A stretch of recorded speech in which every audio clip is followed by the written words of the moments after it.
Hello, hello, hello, everyone. Welcome to another Keep Six, Connect the Six Instagram Live.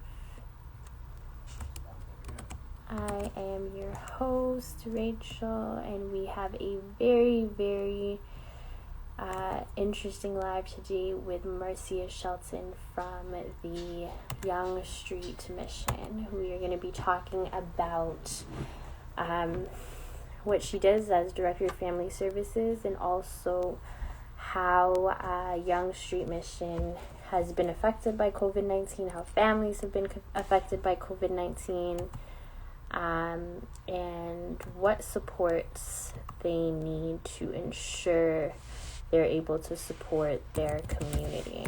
So, welcome everyone. Just waiting for Marcia to join in, and we will get started.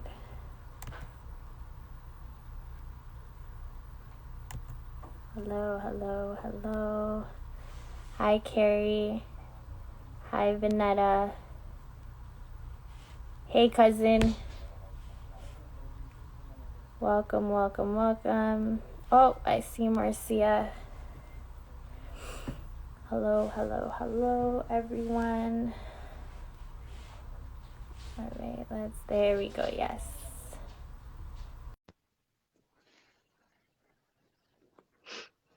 Hi, Natasha. Hello, hello, hello, good evening. How are you? Good evening. Nice to see you, Rachel. Nice to see you as well. Thank you for joining me tonight. And thanks for having me. Oh, it's always a pleasure. Oh man, how's your day been thus far? The day has been good but hectic. I think everybody would probably say the same thing. With COVID, it's a unique way of working.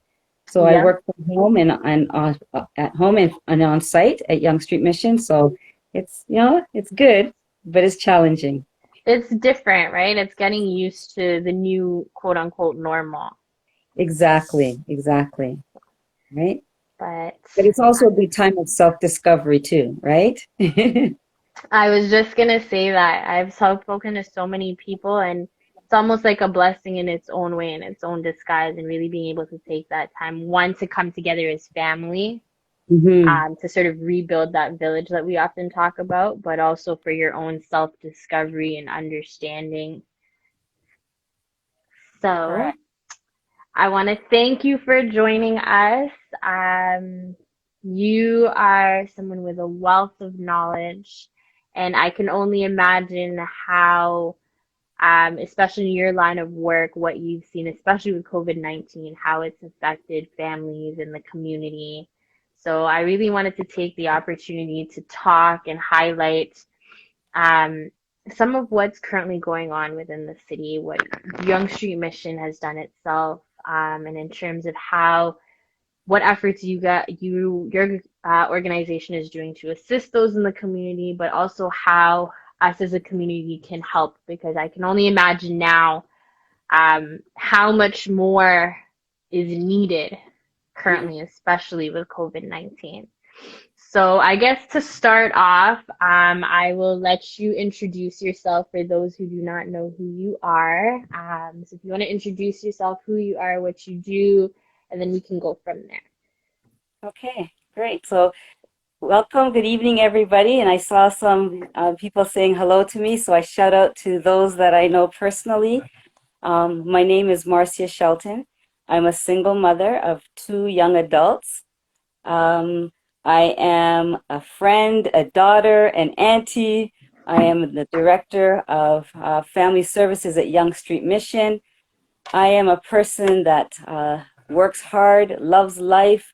I love to chill. I like to listen to um, jazz music, gospel music. Um, I'm very much a busy person, so I have very little free time, but I love what I do. I believe in what I do. Um, I believe it's part of my purpose. Um, Not only do I work at Yonge Street Mission, but Sandra McKechnie, who does double consciousness. Some of you have probably attended her forum. I know she's been interviewed as well. I am her host, so I co-facilitate with her. I assist that way. So when I have free time, it's filled up with that. So that's a little bit about me in a nutshell. Thank you. Thank you. And I was actually going to mention that in terms of working with Sandra and double consciousness, that in itself is a whole other conversation. And I know Definitely. Sandra has been on here and given us quite a bit of background in regards to that. But a big shout out to the both of you for what you're doing when it comes to double consciousness and really Thank bringing you. to light that idea of the duality and dichotomy of two nations, essentially. Um, so Yonge Street Mission in itself, many people are pretty familiar with Yonge Street Mission because they're very well known within Toronto. But we do Mhm. have some viewers outside of Toronto. So if you could give us a little bit of background on what Yonge Street Mission is, what the organization does itself. Okay, so Young Street Mission, also known as YSM, because it's a mouthful, um, which is amazing. This year, it's going to be 125 years that we've been serving the community. Um, it is a nonprofit organization. It's faith-based, but while we say faith-based, we welcome everyone. So it's inclusive it doesn't matter what your walk of life is as far as your faith, your ethnicity, but we do focus on serving the marginalized community. We service as young as newborns in our daycare and as old as our seniors that want to do computer literacy. We work in the downtown core, and our catchment area is predominantly Moss Park, Regent Park, and St. Jamestown. But our Evergreen Center for Youth, which a lot of people know Yonge Street Mission by, more so than the other programs, they're now getting to know about our other programs because we have an array of services, which is a blessing to work with an agency that has a lot of one-stop shopping. But our Street Involved Youth services at Evergreen is located on Spadina, which they just moved there in the past 2 years. They used to be at Gerard and Yonge, which most people, that's where Yonge Street Mission is known about. Mm. What we do is we provide wraparound supports. We provide a safe environment, a welcoming environment. We ensure that individuals, families using our services have a sense of belonging and a sense of community, because that's so important. And we serve in that position of knowing that we all need each other, right? We recognize that we do have position of power. So because we're aware of that, we make sure that when we're serving community, we are removing the barriers that make people feel like they have to beg. You know what I mean? Like Mhm. that's not providing dignity. So how do we service our community? It's a warm smile, a welcoming open arms. We don't turn people away. We don't have time limits in which we work with community. So for example, I am the director of Cornerstone Family Services, and we work with our families from a care management perspective, and there's no timeline.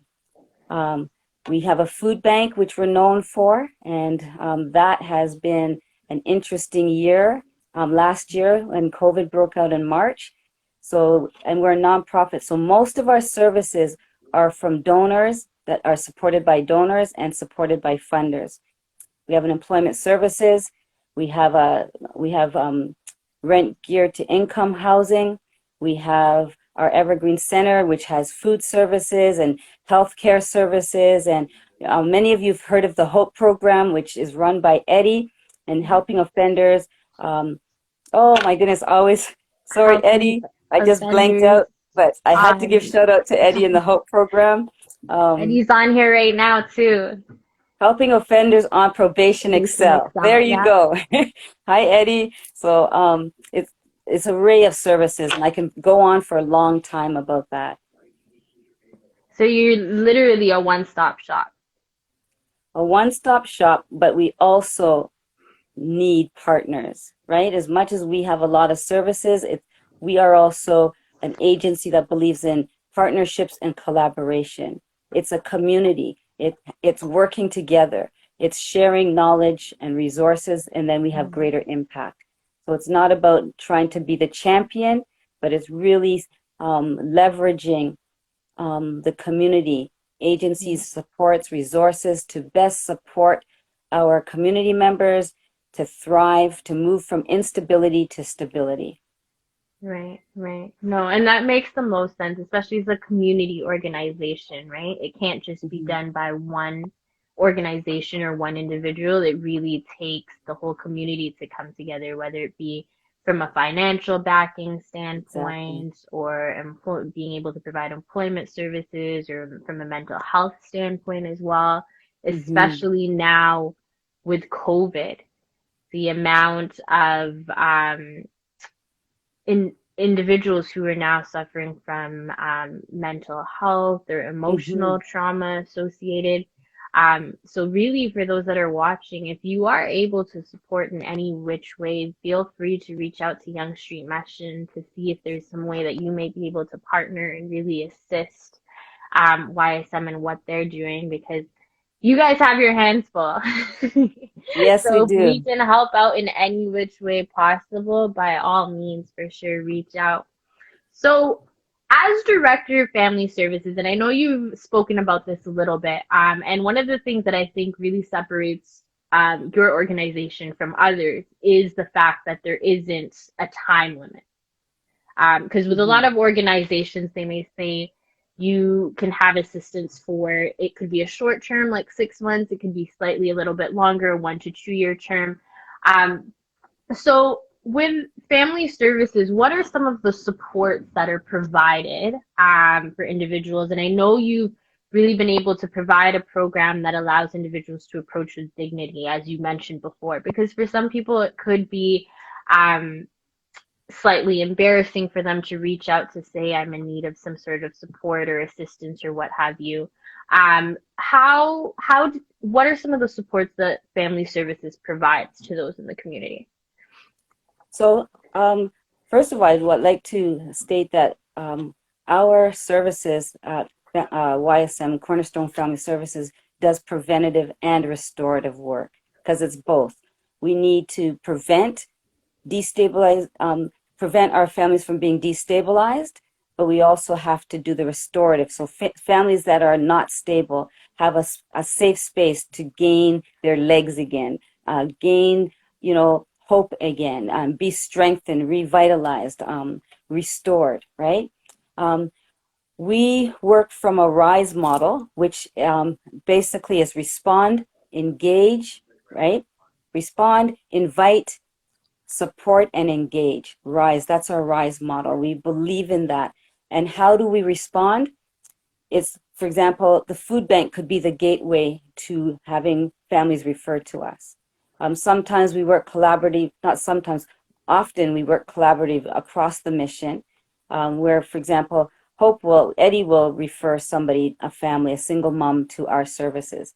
What we do in Cornerstone Family Services is in a care management sense, is we work with the whole family, not just the individual that is facing the barrier or the challenge, right? So, for example, if a parent has mental health, that the mental health of that parent affects the whole family. So even the children, whether it's a young baby or a youth or a child, that parent that needs the support, the children also need the support. The dependents, the partner needs the support. So what's really unique is that we work with the whole unit. We bring that family in, we do the intake, and find out a little about the family. And what I love, the approach that we do is that intake is not just take answering the questions, but we give them an opportunity to share their narrative, share their concern, and let us know what it is that they are looking for, right? Right. And then once we've done that, we allow them to do a self-assessment. So we have a self-assessment tool that it paints a picture for us as to what type of support does this family need, right? Um, and some of those situations could be lack of housing. They could be in a shelter. It could be immigration. They're here and have no status. They might need support there. It could be support in helping their children navigate the educational system. But one key piece that I would like to state is that we work with families that have child welfare involvement. And we evolved over that. We never started that way. Family services is a new aspect to Yonge Street Mission. This Department of Care Management started 6 years ago. And it was an opportunity that I was able to build something from scratch, and thinking about how can we strengthen the families. Our CEO, when she took over 6 years ago, she looked at Yonge Street Mission and said, wow, we have supports for youth, we have supports for seniors, we have supports for children. Where are the intentional supports for families? And therefore, she divided us up into 3 population focuses: street involved youth, community support services, which supports families that have been on the system from several generations, so on OW or ODSP, and then family services. And so when we look at the model, when we start to work with families, there's the need for families is enormous, more than what I even and the team realized what it would be. So much so that we had to say, okay, what is going to be our focus, because we are getting stretched too thin. And one of the recurring situations that we saw is child welfare involved in many of our families. And they get involved for different reasons. The school can call, the police can call, a neighbor can call, a family doctor can call, a friend or family member can call. It's amazing the different avenues that can expose the family to the child welfare system, right? And in some cases, it is their intervention, that type of intervention is needed. And for us, as many might know, and I won't assume, but there's been a higher disproportionate amount of Black children in care.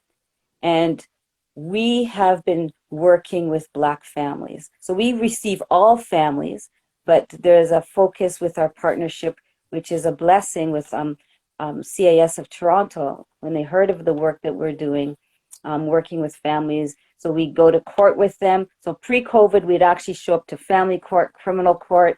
Sometimes we'd go to their supervised visits to make sure that they're supported and getting the access they need. We would turn up at parent-teachers meetings.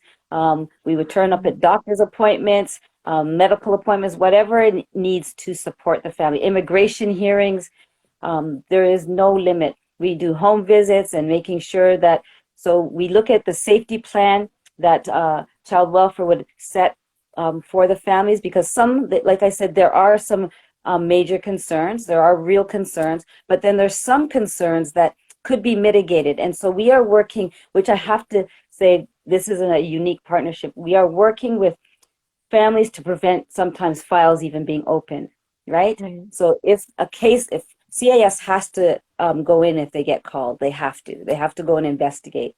But now what is happening, and we're really hoping that this model could be replicated across the city by other agencies, right? Because there's such a great need.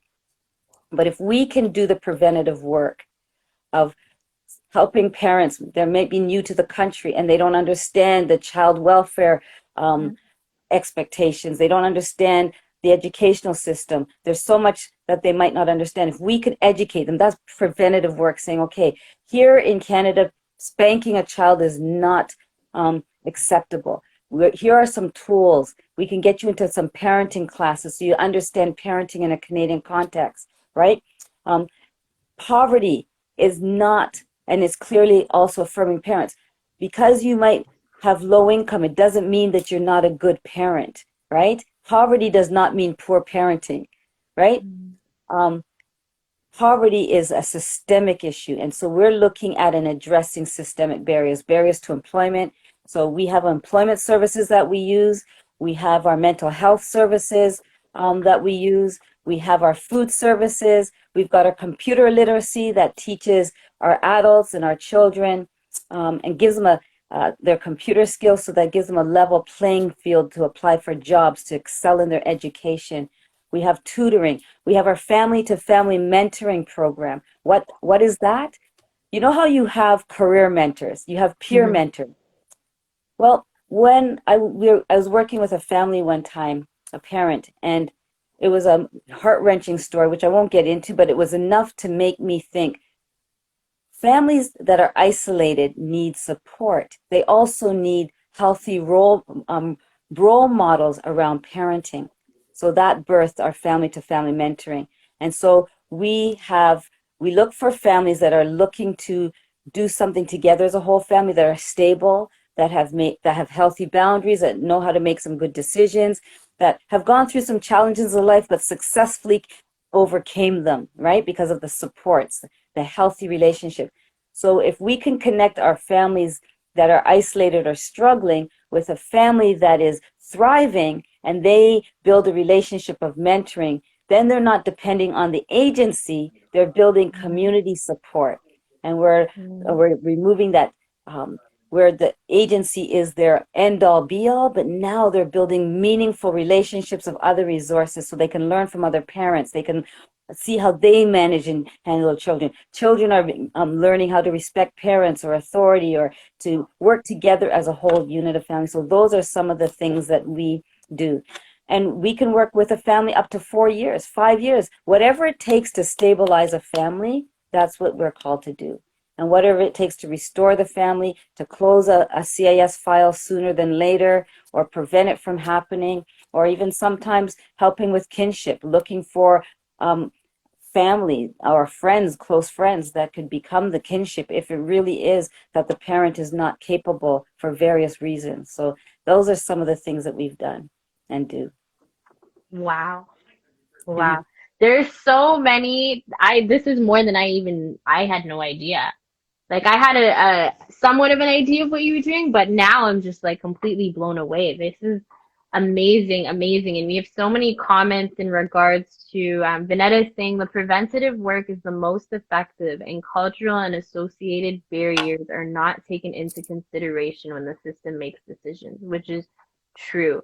And I love that you made the mention of the systemic barriers that we see, especially when it comes to child welfare and CAS, because Mhm. it's a proven fact that unfortunately, a lot of marginalized communities, specifically Black and Indigenous communities, have a huge or overrepresented, especially when it comes to the child welfare system and their response in comparison to other families and other communities. So I'm very happy that you brought that up because that was actually something that I was going to ask in regards to the supports that are provided there. And I think it's beneficial to note that um, Black families in that demographic is something that's a focal point Mhm. because it's something that it's become more public knowledge as of recently. Now, Yes. especially in the media, it's getting a lot more media attention now. Mhm. But it's very beneficial to know that it's a focal point and something that you and your team is working on as well. Even the family to family peer mentorship. I didn't even like that's an amazing idea because it's true. We think about peer to peer mentorship, we think about Mhm. career mentorship, like in Mhm. all the different aspects. I was thinking about that, and I was like, family to family. I've never heard of that, but it makes sense. It does. It does And you make know what's interesting? When I was trying to do research to see how we would do that, because there are safety concerns. There is, there's liability, right? When you're sense. trying to engage a whole family and connect two families. So you've got to do sufficient screening and training for Right. both families. You have to make sure there's readiness and understanding, that there is healthy boundaries established, there is respect. Um, you have to make sure that the power dynamics is not going to be overbearing. You know what I mean? There's so much to navigate. So when I was doing the research with our volunteer resources, the director at the time, she's no longer with us. But Canada doesn't have that. The Yeah. U.S. has it.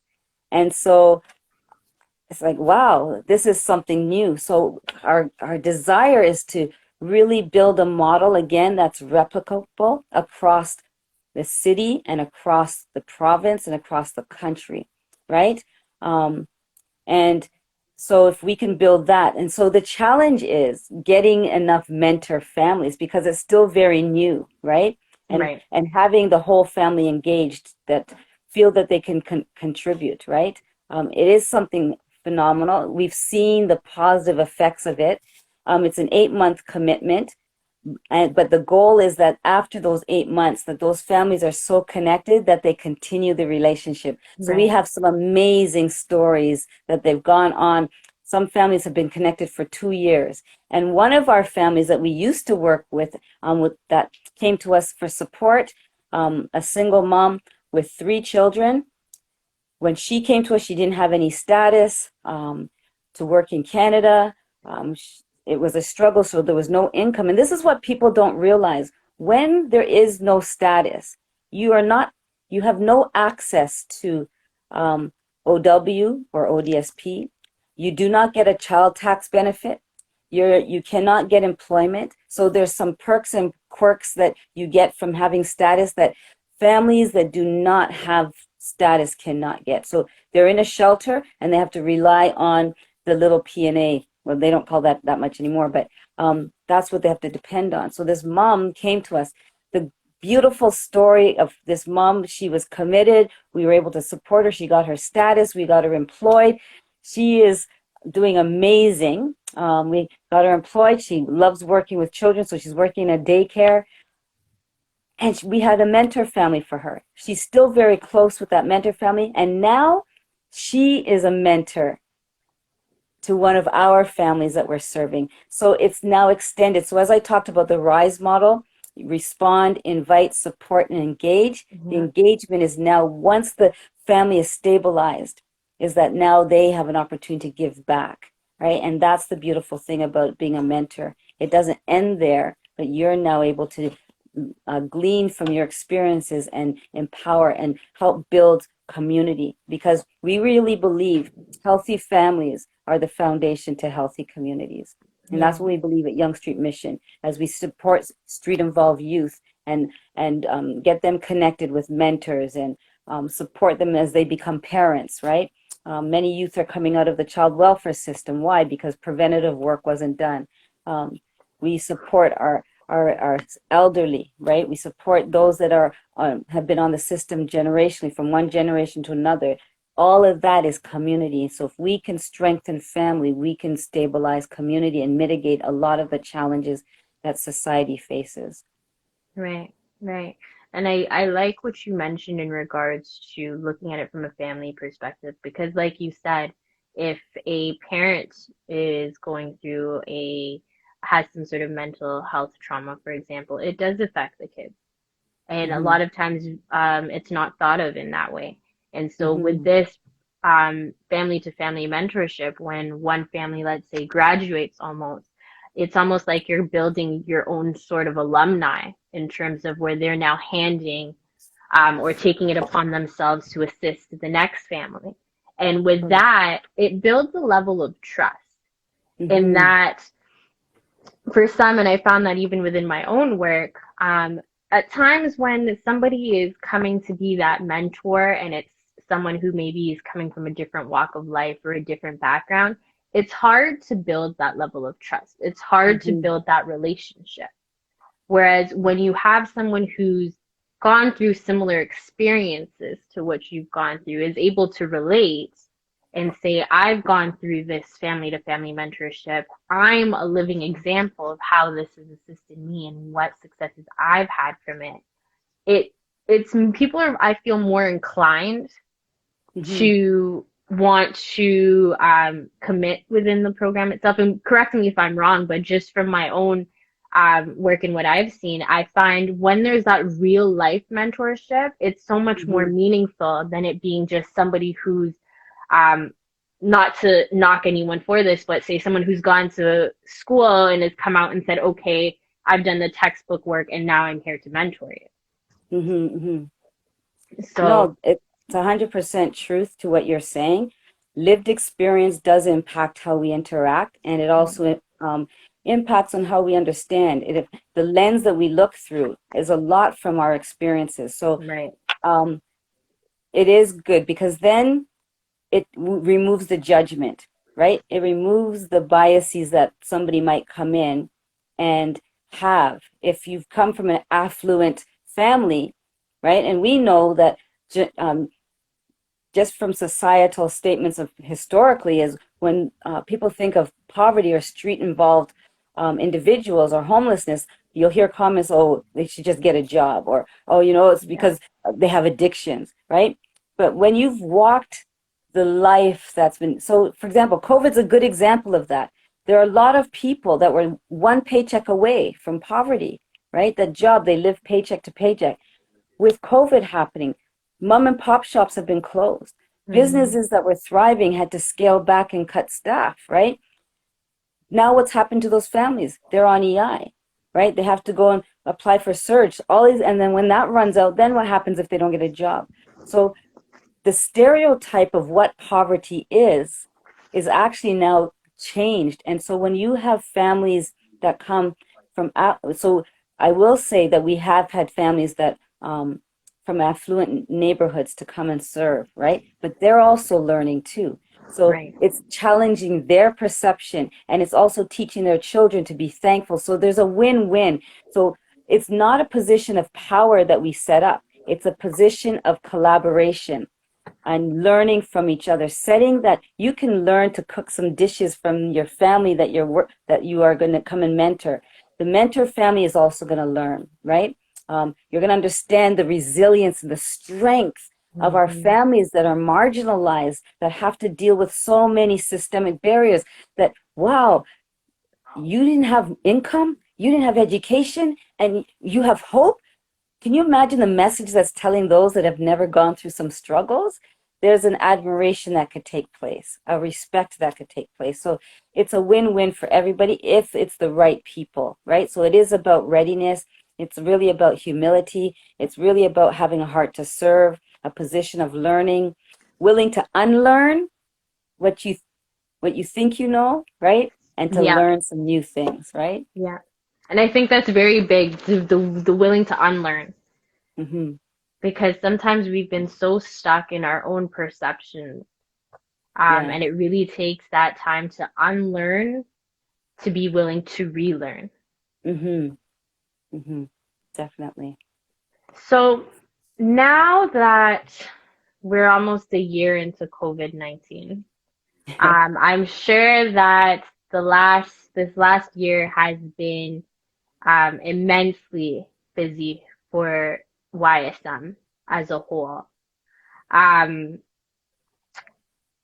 in regards to, and I know that you work specifically with the family services, so I'm not too sure if you have much exposure to, let's say, for example, the food banks, for example. Mm-hmm. Um, but how has COVID affected YSM in terms of really being able to provide those supports now? Because I'm sure you've seen an influx of demand, whether it be families coming for food bank assistance or even housing assistance. Mm-hmm. What has that been like for you? And as such, how has YSM been affected in terms of being able to provide those services? Well, it's been a huge shift. So when COVID first came about in March, which I really give a shout out to Yonge Street Mission and even to other organizations, but because I don't work at other organizations and even Keep Six too, I have to give a shout out to Keep Six. They didn't retract.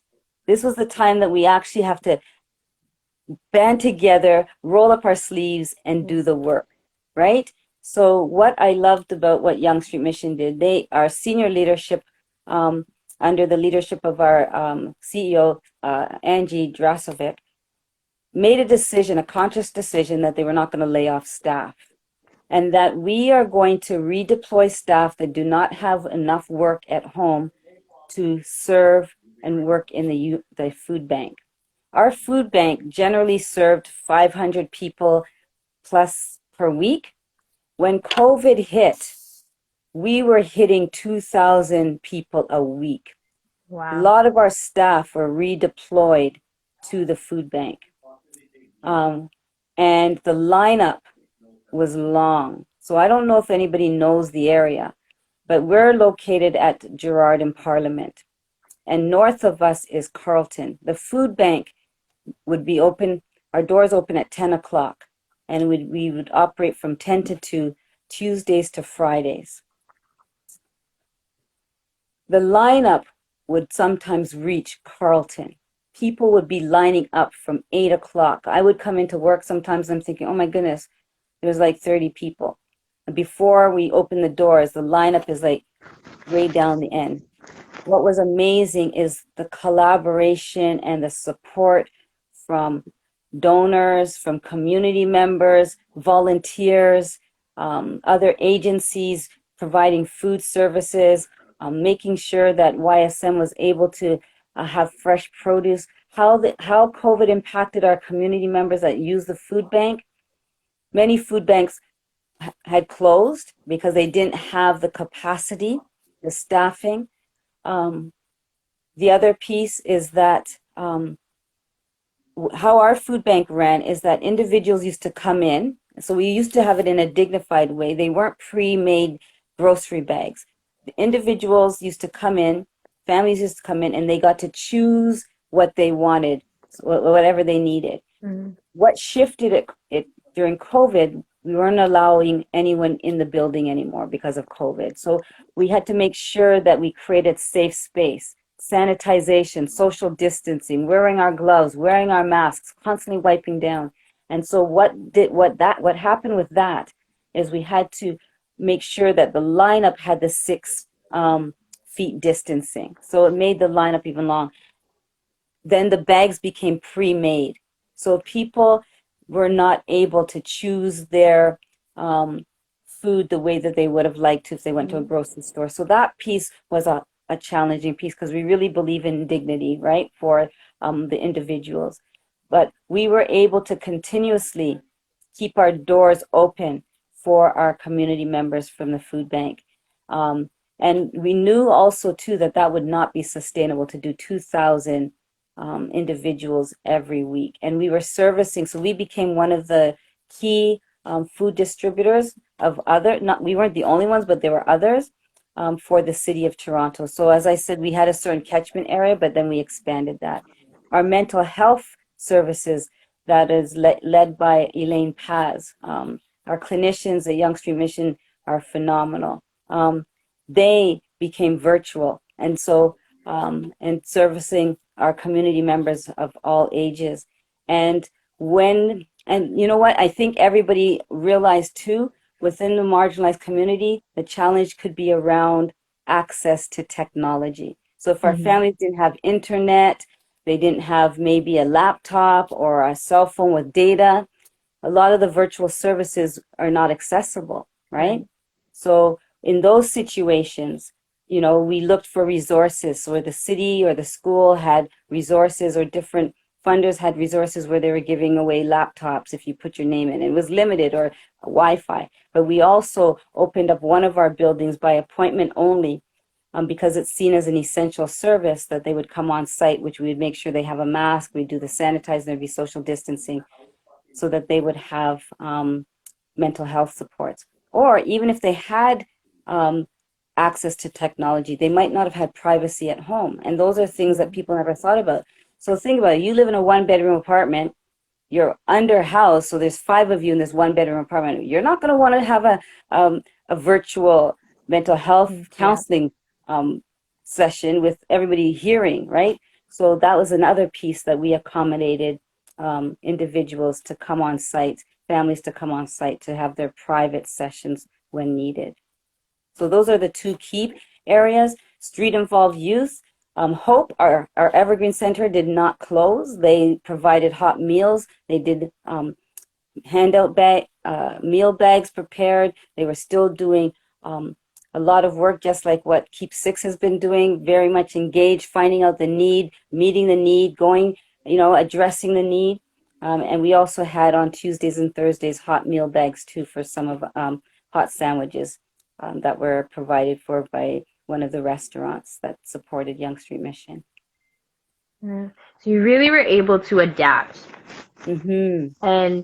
And that's so admirable because, as you mentioned, there's a lot of organizations that were forced to close, a lot of shelters that were forced to close, and with it, a lot of individuals were provided without that support.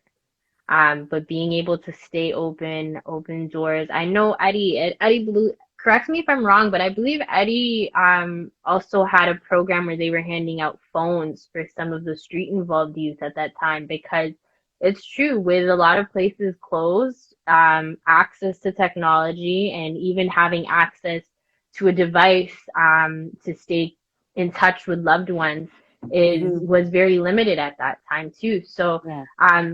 YSM did a lot and has continued to do a lot over the course of this COVID pandemic right now. And you're really able to adapt and really meet the needs of those in the community itself. Yes, and you know what? We're truly thankful for that. We thank God. We thank our volunteers. We thank our donors. We thank the staff. Our staff rose to the occasion. We got to know each other better. Yeah. We saw each other's strengths. Um, we were able to step in and help out. Like I said, roll up our sleeves, but just phenomenal, phenomenal support. And you know what? I also have to thank the community members that we serve. They've allowed us to be in their lives. If it wasn't for them trusting us, we Hmm. would not be the organization that we are. And we've learned so much from them. We've had to learn to listen and to hear what their need is, and not work in a frame of mind of dictating what they need, but hearing and what their desires are and what the supports are required, and then helping them navigate that, right? So we would not be where we are if it wasn't for everybody. And again, it's attesting to the need for community, right? Right. Collaboration, partnership, right? Allyship. We cannot do this alone. Right. No, Mhm. 100%. And speaking of community, did you receive any supports, be it, let's say, from the city, especially with the influx, or was a lot of this really just coming from the community itself? Well, the city, for example, with COVID, everyone got hit with unexpected expenses Of around course. uh, PPEs, right? Personal protection equipment, sanitizing equipment. You know what I mean? The solutions. The city helped us there because that's expensive. Having the Right. face shields, the goggles. So the city supported there. The other way the city helped was they have cluster groups. And this is where agencies that normally would not have come together were sitting at tables downtown East and Scarborough West, coming together, talking, sharing the struggles, um, letting us know about resources, right, that they have and what, you know, so the city helped, they were played an integral role in that, right? Letting us know where there's grant money coming in so that we can Hmm. collectively apply, right, for grants to make sure that we can keep services going or enhance services. So I would say that in many ways the city has stepped up. Um, and there's been challenges for the city as well, right? Mm. Having to make hard decisions, but the agencies that have been open, you know, having daycares open, wanting to support essential services. So the city's trying to um, provide those spaces, having working and collaborating with hotels that they could become um, shelters and Right. spots for people to reside in, especially when you think of rooming houses or shelters that maybe were overcrowded, to be able to try and come up with um, housing. Could Hmm. the city do more? Probably. Could we all do more? In some cases, yes. So For it's sure. not about necessarily finger pointing, but we're, you know, working and improving where we can improve, and being thankful for where we do have that support and resources, and then really leveraging that to the best of our ability. For sure. For sure. So what is the ask? Like, what are some of the supports that YSM needs now? Let's say from the community. How can the community assist now? Well, there's always a need for volunteers. There's always a need for financial support. Um, there's so, for example, if you go to our website www.ysm.ca, you'll see all the programs. Give you a robust overview of our programs. Um, mentorship, as I mentioned, whether you're going to be a mentor for a youth or for a family. We need tutors, especially with online learning for kids, children, and youth, and even some adults that are having to learn at home now. They don't have the support, can't go to the library, they can't get access. We need tutors to help. There's so many different ways. There's a financial piece always for any agency. Money is always going to be a need, right? Um, Right. but it's that constant flow of supports that we need. Some individuals, groceries, donating groceries, and also too, you know what? Just even words of encouragement. You say, for example, you might not be in a position to give financially, or you might not be in a position because of your work or your responsibilities as a single parent. You're already stretched. You know, even just sending a little note to say thank you and encourage staff.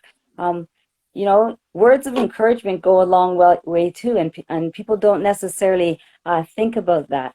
But those are some of the things that can assist us, right? So again, the volunteering, we do need. So one of the things that we're really trying to um, build is having health um, to really model healthy families and parenting. Is we really have a need for Black family mentors, right? Whether they're single parent, single mom, single dad, a grandmother, a couple, whatever that family dynamic will look like. But we really do need Black mentor families. That I will definitely say that's been a challenge for us. Um, and really, we're reaching out to our own community, calling our community out to respond. That's the invitation. And if you don't have the time, maybe you know other people, friends or family members that might be able to be amazing mentors. For So sure, those are for some of the sure. needs. Yeah, I was actually going to ask how YSM did that recruitment process for families. So good to know, and we can definitely put the ask out even on our own page and for those that are watching as well, if Thank you want to you. reach out to your networks, in ways in which we can really assist YSM in being able to do the work that they do. Hmm. So, Thank Marcia, you. I want to thank you so much for spending time sharing this space with me, really bringing light to what you're doing, what YSM is doing. I'm truly amazed because I didn't even realize it was to that capacity. So, thank you for shedding light on that. Um, you yourself, you've supported Keep Six since 2017. So we're always forever grateful for all of your support when it comes to Keep Six. But thank you very much for shedding light on what you've been doing and really bringing attention to what's been going on in the community and how the community can really be able to assist you and YSM in furthering the work and continuing to do what you do.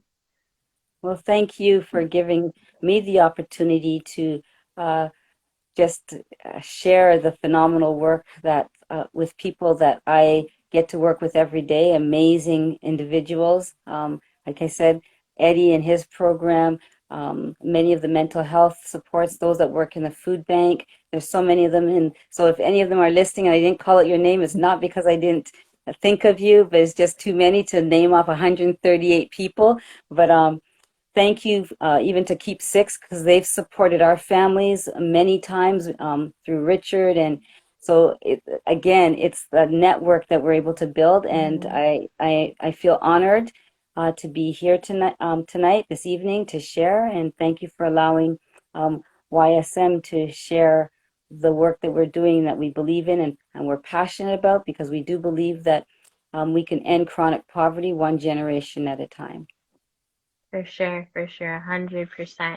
And yes, thank you, Eddie. I see you've been on here. You've been putting out your little comments. So thank you, Eddie, as well, because you've been doing phenomenal work with the Hope Project and YSM.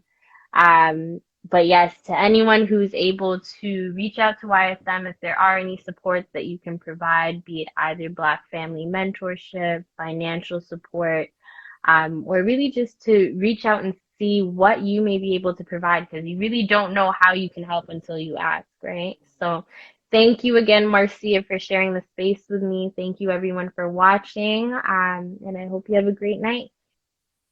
Thank you. Have a good night, everybody. All right. Take care. Bye-bye.